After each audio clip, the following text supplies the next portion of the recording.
आज के इस वीडियो में हम बात करेंगे क्लास 12th इंग्लिश फ्लेमिंगो में पोएम है अ रोड साइड स्टैंड।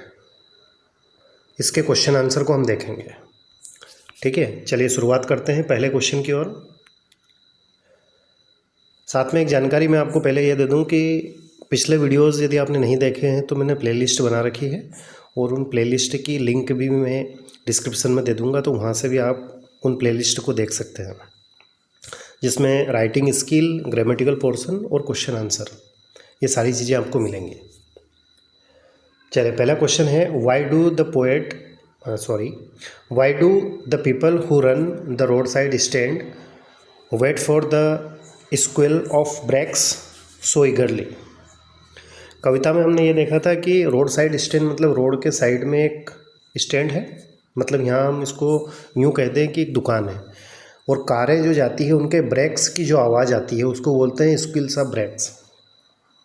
तो जो रोड साइड स्टैंड वाले लोग हैं वह उन कार के रुकने या ब्रेक लगाने की जो आवाज़ आती है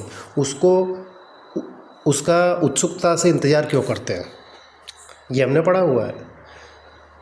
तो यहाँ पर आंसर आएगा the squealing of brakes means, squealing of brakes का तात्पर्य या मतलब यहाँ पर यह है that a car has stopped at their road side stand, कि कार उनके रोड साइड स्टैंड पर रुके। जैसे ये रोड है और ये यहाँ पर उनकी स्टैंड है, रोड साइड स्टैंड दुकान है।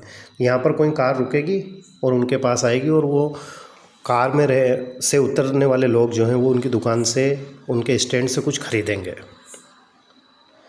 It raises their hopes that the city folk have stopped there to buy something from their roadside stand and some city money will come into their hand, कि वो car वहाँ पर रुकेगी और उससे city folk मतलब शहर के जो लोग हैं, अमीर लोग हैं, वो उतरेंगे और उनकी दुकान से कुछ खरीदेंगे और ख़रीदने के बाद उनके हाथ में कुछ पैसा आएगा।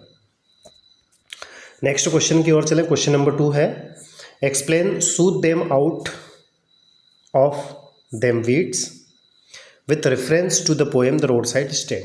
रोड साइड स्टैंड में ये एक लाइन दी गई है, तो इसका तात्पर्य क्या है ये हमें बताना है। अब पहले मैं आपको बता दूं, soothe them out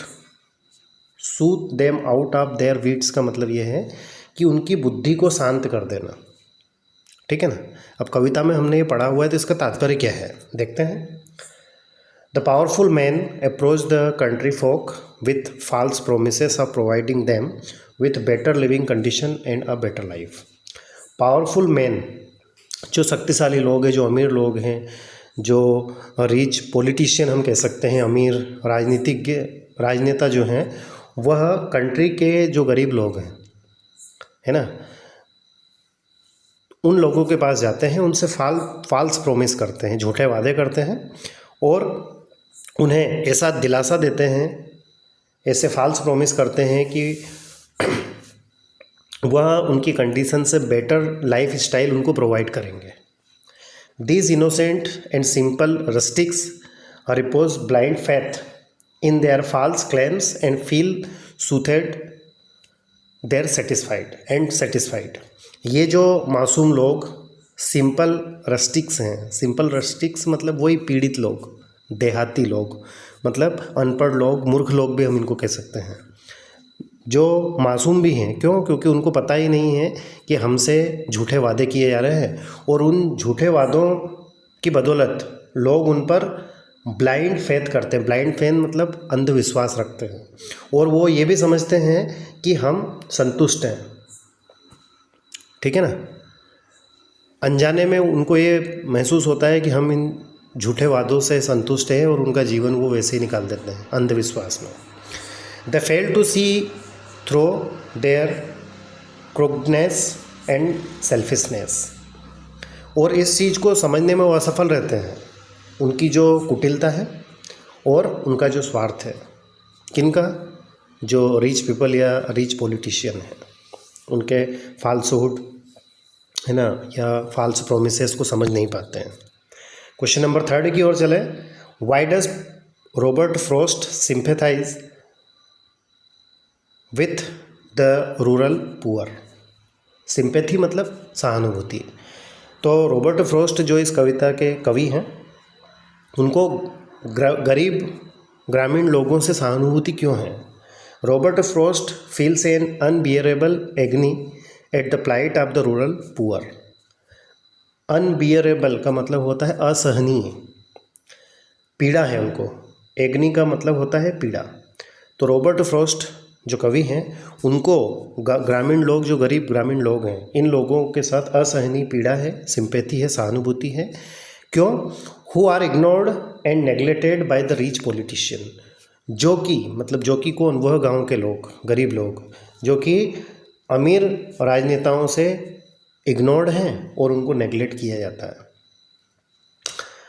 they fool them by making false promises. उनको मूर्ख बनाया जाता है झूठे वादे करके।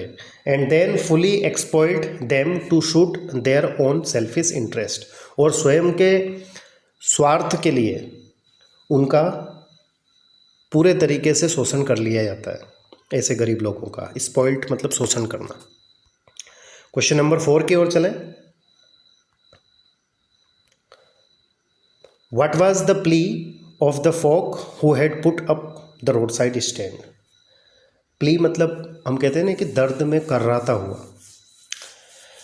तो जो रोड साइड स्टैंड के जो लोग हैं, इनकी पीड़ा या इनकी जो दुर्दशा है, उसके वो क्या है? द फोक मतलब वे लोग, यहाँ हम कह सकते हैं रोड साइड स्टैंड वाले गरीब लोग, गरीब ग्रामीण लोग। Who had put the road side stand pleaded to the city dwellers to stop. इस आशा में अपनी दुकान वो डाले हुए हैं, स्टैंड लगाए हुए हैं कि सिटी ड्वेलर्स मतलब शहर के city flowers, rich people, rich politician, ये लोग उनकी कार को वहाँ रोकेंगे। एंड बाय देयर वेयर्स मतलब होता है गुड्स, माफ़ कीजिएगा, मतलब कोई भी सामान, माल वो खरीदेंगे।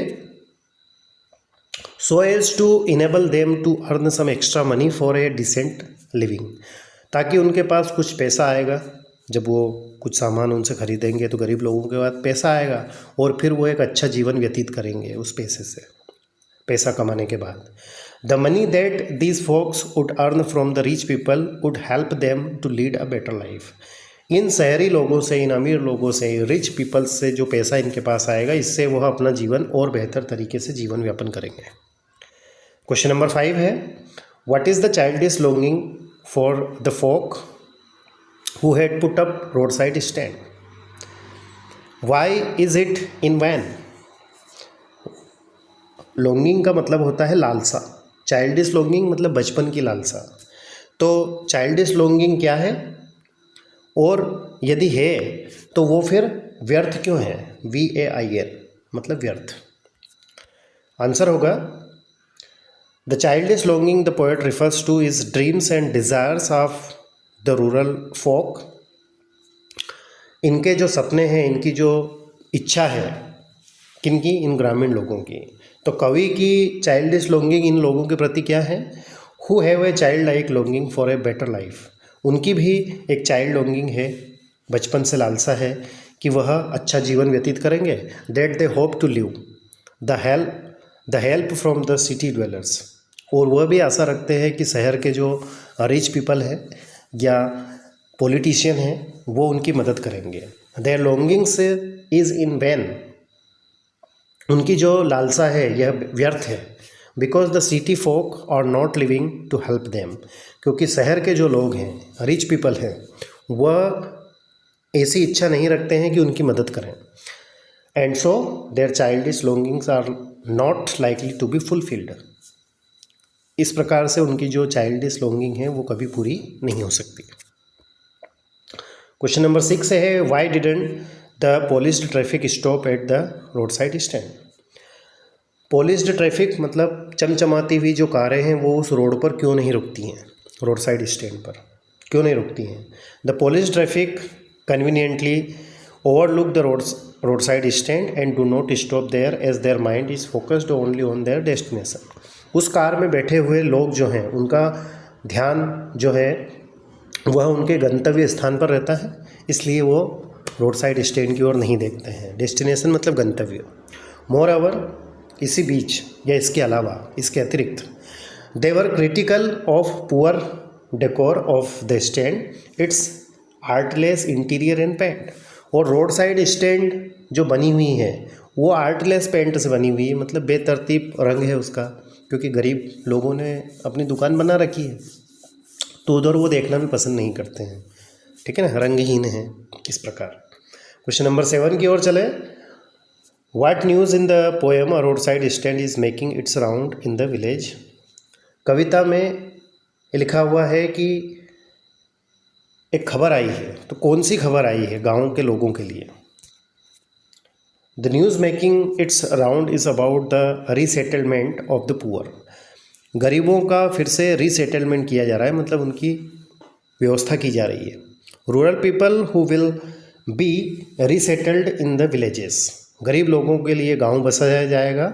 Next to the theatre and stores, उनके सामने जहां वो रहेंगे वहीं पर उनके लिए थिएटर रहेगा, स्टोर्स दुकानें रहेंगी। And will have better living style, और उनके जीवन जीने की नई जीवन शैली उनकी हो जाएगी, नई बेटर लाइफ स्टाइल उनकी हो जाएगी। ऐसी न्यूज़ वहाँ पर रहती है। 8वां क्वेश्चन है, why do people at the road side stand ask for city money. Road side stand में जो why do people at road side stand, मतलब रोड साइड स्टैंड के जो लोग हैं वो मनी के लिए क्यों पूछते हैं या कौन सी मनी की बात करते हैं। The rural people running the road side stand as are poor deprived unlike the people of the city. Road side stand वाले लोग जो हैं वो गरीब हैं, पिछड़े हुए हैं, वंचित लोग हैं, और शहर के लोग उन्हें पसंद नहीं करते हैं। दे दस आस्क फॉर सिटी मनी, इसलिए वो शहरी रुपया या सिटी मनी के लिए बात करते हैं। सो दैट, ताकि the two can lead a life of happiness and prosperity, ताकि वह अपना जीवन खुशी और धन धान्य से पूर्ण जीवन वो व्यतीत कर सके। प्रॉस्पेरिटी मतलब वही धनाढ़, रुपये पैसे वाला। क्वेश्चन नंबर 9 है, what does Frost himself feel about the road side stand. कवि रॉबर्ट फ्रॉस्ट अपने आप को रोड साइड स्टैंड के बारे में कैसा फील करते हैं। The poet is distressed to see the interminable wait on the part of the shed owner for their prospective buyers. कुछ न्यू वर्ड हैं, जैसे इंटरमिनेबल का अर्थ होता है इटर्नल, इटर्नल अर्थात असीम, जो कभी खत्म ना हो। प्रोस्पेक्टिव का अर्थ होता है फ्यूचर में, आने वाले, भविष्य में। तो यहाँ पर हो रहा है कवि जो हैं कभी खत्म ना होने होने वाली जो पीड़ा है, जो इंतज़ार है, किनका इंतज़ार है, रोड साइड स्टैंड वालों का। वो किस चीज़ का इंतज़ार करते हैं कि प्रोस्पेक्टिव बायर्स, मतलब कुछ लोग उनके पास आएंगे और उनका सामान खरीदेंगे, जो सामान उन्होंने स्टैंड पर रखा हुआ है, अपनी दुकान पर रखा हुआ है। ही इज़ एग्नाइज्ड, ही मतलब है यहाँ पर रॉबर्ट फ्रॉस्ट, वह पीड़ित हैं। एग्नी का अर्थ होता है पीड़ा। चाइल्डिश लॉन्गिंग इन वैन, कि इनकी जो चाइल्डिश लॉन्गिंग है कौन सी, प्रोस्पेक्टिव बायर्स वाली। प्रोस्पेक्टिव बायर्स मतलब आगे से खरीदने वाले लोग आएंगे। यह वैन है, व्यर्थ है, of the people who have put up their road side stand, जिन्होंने अपनी दुकान डाल रखी है। इनके प्रति वो सहानुभूति भी रखते हैं। ठीक है दोस्तों, तो आई होप कि वीडियो आपको पसंद आया हो। अपने दोस्तों के साथ शेयर ज़रूर करें, अच्छे से पढ़ाई करें। Thank you very much, thank you once again.